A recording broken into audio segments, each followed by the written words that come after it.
বছরের জনপ্রতিনিধি, বর্তমানে পঞ্চায়েত সমিতির সভাপতি তথা স্বাধীনতা সংগ্রামীর নাতি ও তার পরিবারকে এসআইআর এর হিয়ারিং এর নোটিশ। হিঙ্গলগঞ্জের ৪৪ নম্বর বুথের আমিরুল ইসলাম ও তার পরিবারের ঘটনা।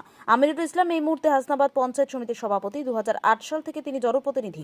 তার দাদু বাদল কাজী একজন স্বাধীনতা সংগ্রামী ছিলেন বলে তার দাবি, কিন্তু তারপরেও তিনি আর তার দুই সন্তান হিয়ারিং এর নোটিশ পেলেন। আগামী ২৮ তারিখের শুনানির তারিখ।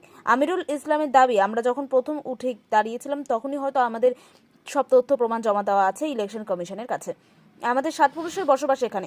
দাদু স্বাধীনতা সংগ্রামী ছিলেন, তারপরও আমাকে ও আমার দুই ছেলেকে এড়িয়ে নোটিশ দেওয়া হলো।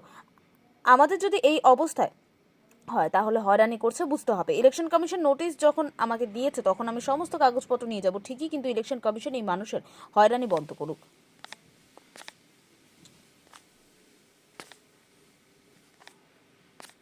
সবাই এই এলাকায় একজন বিশিষ্ট রাজনীতিবিদ ছিলেন, মানে ইন্দিরা গান্ধীর আমলে কাজী আব্দুল গফফার সাহেবের সাথে রাজনীতিরা করতেন।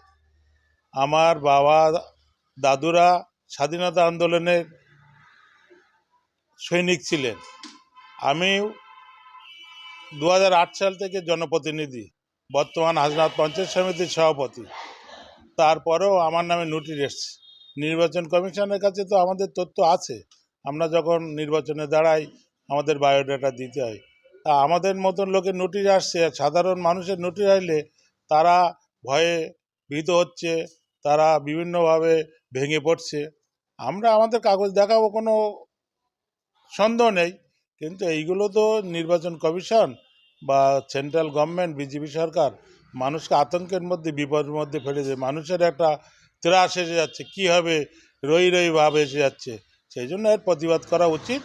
সুপ্রিম কোর্ট নিশ্চয়ই দেখেছেন, যাতে সরলীকরণ হয় তার